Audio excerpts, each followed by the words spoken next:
कथावाचक अनिरुद्ध आचार्य ने हाल ही में महिलाओं को लेकर एक विवादित बयान दिया था।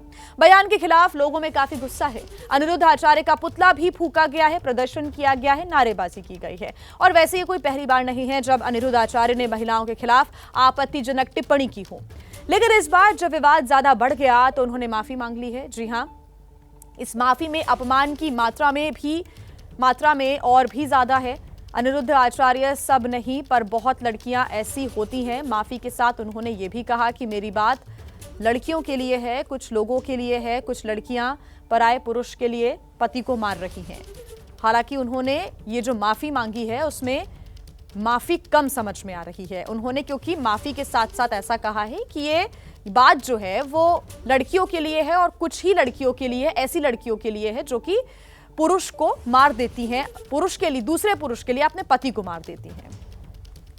हमारी कुछ बहनें नाराज हैं इस बात के लिए क्योंकि उन लोगों ने आधी एक वीडियो सुनी, जिस वीडियो में कहा गया कि आजकल 25 साल की लड़की, देखो बात क्या कही जाती है कि कुछ लड़कियां कैसी होती हैं, सब नहीं पर बहुत, और वो 25 साल की कुछ लड़कियां ऐसी होती हैं जो लिव इन में रह करके 4 जगह मुंह मार करके और वो किसी के भी घर की बहू बन के जाएंगी, तो आप ही बताइए क्या वो रिश्ते को निभा पाएंगी। इसलिए लड़की हो या लड़का, दोनों को पहले तो चरित्रवान होना चाहिए। और ये बात कुछ लड़कियों के लिए है, कुछ लोगों के लिए है। क्या बात कही गई कि कुछ लड़कियां, कुछ लोग ऐसे हैं, जैसे कि अभी एक राजा रघुवंशी को उसकी पत्नी ने मार दिया और वो 25 साल की ही थी। जिस लड़की ने अपने पति राजा को मारा वो 25 साल की है और उसने किसी पराये पुरुष के कारण अपने पति को मार दिया। तो वही बात कही जा रही है कि आजकल कुछ लड़कियां, अब देखो मेरी वीडियो से कुछ शब्द हटा दिया, जब कुछ शब्द हटा दिया तो सीधी बात रह गई कि लड़कियों को बुरा कह दिया गया। तो ये माफी मांगी है अनिरुद्ध आचार्य ने। खुद को संत कहने वाले अनिरुद्ध आचार्य जो कह रहे हैं और उस पर बेशर्मी भरी जो सफाई वो दे रहे हैं वो सभ्य समाज में स्वीकार नहीं की जा सकती। वैसे ये कोई पहली बार नहीं है जब अनिरुद्ध आचार्य ने महिलाओं के खिलाफ आपत्तिजनक टिप्पणी की हो। शब्द संभाल के बोलिए, शब्द के हाथ न पांव, शब्द के हाथ पांव नहीं होते, इसलिए शब्द को संभाल कर बोलिए। आप तो मर जाएंगे लेकिन आपके द्वारा कहे हुए शब्द नहीं मरेंगे।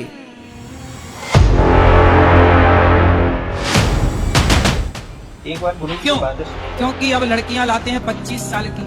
अब 25 साल की लड़की 4 जगह वो मुंह मार चुकी होती है। सब नहीं पर बहुत। उनके खिलाफ कार्रवाई होनी चाहिए, सख्त कार्रवाई होनी चाहिए। हम सभी महिलाओं में रोष है, आक्रोश है। उनके खिलाफ पुतला दहन करेंगे हम उनका और उनके खिलाफ कार्रवाई होनी चाहिए। और वो 25 साल की जब तक आती है तो पूरी जवान होके आती है। जब जवान होके आएगी तो स्वाभाविक है कि वो अपनी जवानी कहीं ना कहीं तो वो उसकी जवानी फिसल जाएगी या जाएगी।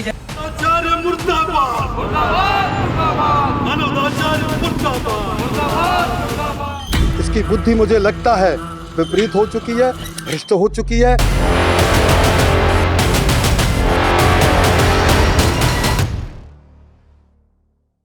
हमारे हिंदू धर्म में तुम्हें याद क्या है? केवल मुन्नी बदनाम हुई। तुम्हें याद क्या है? शीला की जवानी। हनुमान चालीसा याद नहीं? यदि ये भी तुम्हें याद नहीं है तो तुम्हारे भरोसे तो हो गई सनातन धर्म की रक्षा।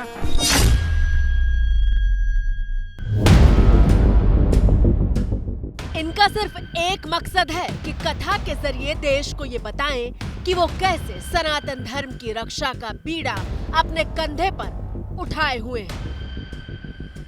आजकल तो लड़का लड़की शादी के पहले फोटो खिंचाते हैं गलत गलत। वो इसके गले में हाथ डाला, वो उससे चिपका है, ऐसे फोटो बाद में लगाते हैं शादी में। संसार देख, शादी के पहले तुम चिपक रहे हो। मतलब तुम्हें अच्छा लगता होगा पर एक सभ्य समाज में ये शोभा नहीं देता। अनिरुद्धाचार्य के मुताबिक शादी के पहले दूल्हा दुल्हन अगर प्री वेडिंग शूट कराए तो वो सभ्य समाज में शोभा नहीं देता। लेकिन जो आपने कहा, क्या वो सभ्य समाज में शोभा देता है? एक बार पुलिस की क्यों? बातें सुनिए। क्योंकि अब लड़कियां लाते हैं 25 साल की।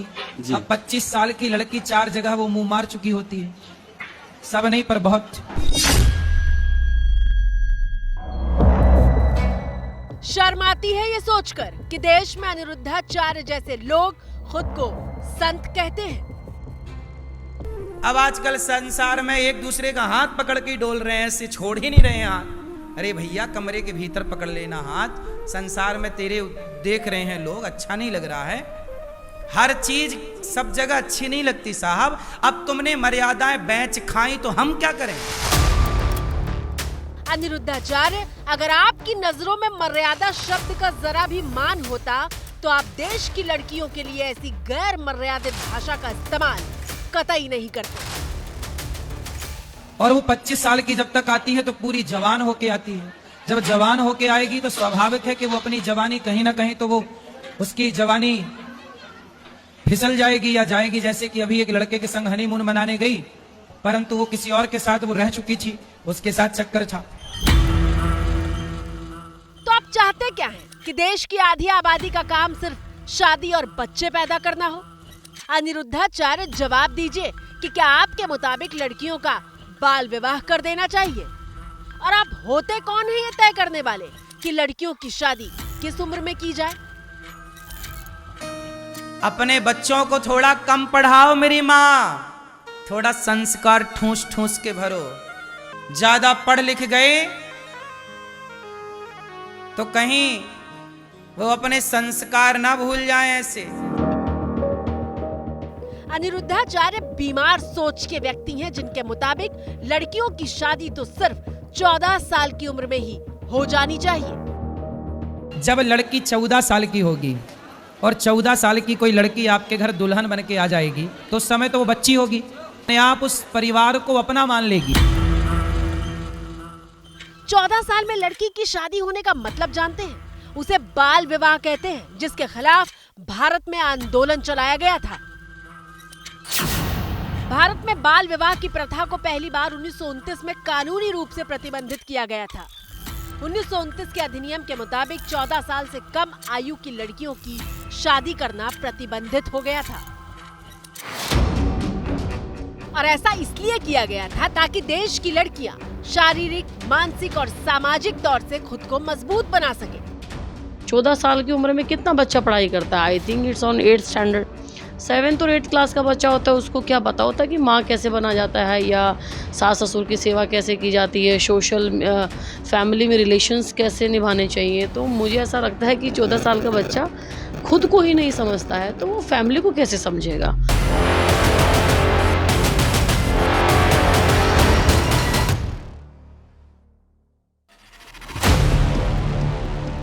अनिरुद्धाचार्य, जरा ध्यान दीजिएगा, ये तथ्य खास तौर से आपकी जानकारी के लिए है कि 15 साल से कम उम्र की लड़कियां जब बच्चे को जन्म देती हैं तो उन पर मौत का खतरा 5 गुना ज्यादा होता है। जल्दी शादी करने से एड्स जैसे रोगों का खतरा बढ़ता है क्योंकि गर्भ निरोधक और प्रजनन स्वास्थ्य की जानकारी बेहद सीमित होती है। कितना भी आप डिग्रियां लाओ, डिग्रियां काम नहीं आ रही हैं। इसलिए मेरी सलाह है कि एक बार पुनः आत्ममंथन किया जाए कि पहले के लोग 16 साल में अपनी बेटी और अपने बेटों का विवाह क्यों करते थे। ये एक विचार का विषय है या नहीं? भाई इसी उम्र में लड़का भाग रहे हैं कि नहीं, लड़कियां यहां वहां भाग रही हैं कि नहीं, उन्हें तो कोई ना कोई पुरुष चाहिए। जब एक जनसमूह, जन सैलाब आपको यदि समझ रहा है, सुन रहा है, देख रहा है तो उस व्यक्ति को, उस सज्जन को अपनी हर तरह की मर्यादा का ख्याल रखना चाहिए। और आप स्वयं एक व्यास मंच पर, एक व्यासपीठ पर विराजमान है जो एक बहुत सम्माननीय और बहुत ही बड़ा पद है। और जब आप उस पद पर विराजमान हो तो अपनी भाषा पर नियंत्रण रखना चाहिए और विचारों पर भी नियंत्रण रखना चाहिए। लेकिन अनिरुद्धाचार्य को इससे क्या मतलब है? लड़कियां भले ही मौत के मुंह में क्यों ना चली जाएं, ये परिवार में घुलने मिलने के नाम पर अपनी सड़ी हुई सोच का प्रदर्शन करेंगे। अभी तक लड़की 18 में मैच्योर होती थी, अब 21 में होगी सरकार के हिसाब से। ये बात क्यों की गई सरकार के द्वारा? क्योंकि लड़कियां ना किसी को ले लेके भाग जाती थी, उन्हें ज्ञान तो होता नहीं था। तरस आता है हमें आपकी सोच पर। संत तो समाज को अच्छी बातें सिखाते हैं और एक आप हैं, बच्चियों के जिन अधिकारों की रक्षा के लिए 96 साल पहले एक कानून बना था, आप उसे भी कुचलने की बात कर रहे हैं। पहले की जनरेशन अलग थी, पहले के पेरेंट्स अलग थे, अब की अलग है। अब बेटी पढ़ाओ बेटी बचाओ का वो हिसाब है, तो उसमें कुछ नहीं है कि जितना आप एजुकेटेड होगे तो लड़की उतनी ही पैरों पे अपने खड़ी होगी। वो किसी के भी कैरेक्टर के ऊपर, लड़कियों के कैरेक्टर के ऊपर नहीं बोल सकते एकदम से कुछ भी, क्योंकि लड़के भी कुछ ऐसे दूध के धुले तो होते नहीं हैं। तो आप किसी के भी ऊपर एकदम से ऐसे नहीं बोल सकते हो कि सारी लड़कियाँ ऐसी होती है। ठीक है, एक्सेप्शंस हर जगह। उनको ये अधिकार दिया किसने है, ये बताएं कि महिलाओं की शादी किस उम्र में हो, किस उम्र में ना हो, ये बिल्कुल गलत है। उनको इस विषय में तो बिल्कुल बात नहीं करनी चाहिए कि लड़कियां 25 वर्ष में अगर शादी कर रही हैं तो वो कहीं ना कहीं कुछ ना कुछ गलत ही कर रही हैं। ऐसा तो नहीं है, लड़कियां अपना कैरियर बनाने में लगी हुई हैं, वो आगे की तरफ बढ़ रही हैं, तो इसका ये मतलब थोड़ी है कि वो कुछ गलत ही कर रही हैं। लेकिन अब बहुत हो गया। जिन महिलाओं के खिलाफ अनिरुद्धाचार्य के बेशर्म बोल सामने आए हैं, अब वही उन्हें कानून की भाषा में सबक सिखाएंगी। उनके खिलाफ कार्रवाई होनी चाहिए, सख्त कार्रवाई होनी चाहिए। हम सभी महिलाओं में रोष है, आक्रोश है। उनके खिलाफ पुतला दहन करेंगे हम उनका, और उनके खिलाफ कार्रवाई होनी चाहिए। अनिरुद्धाचार्य के पुतले फूके जा रहे हैं। लोग सवाल पूछ रहे हैं कि आध्यात्म का संदेश देने वाला व्यक्ति महिलाओं के खिलाफ ऐसी स्तरहीन बातें कैसे कर सकता है। इसकी बुद्धि मुझे लगता है विपरीत हो चुकी है, भ्रष्ट हो चुकी है। हमारी जिला प्रशासन से, शासन से, योगी सरकार से मांग है जल्दी से जल्दी इसको गिरफ्तार किया जाए। हमारी बहन बेटियों के बारे में कुछ भी कहेगा तो मैं बता रही हूँ, लोग कह रहे हैं उसके जूतों की माला पहनेगी, मैं माला भी नहीं पहनाऊंगी, मैं उसको जूता उसके मुंह पे मारूंगी।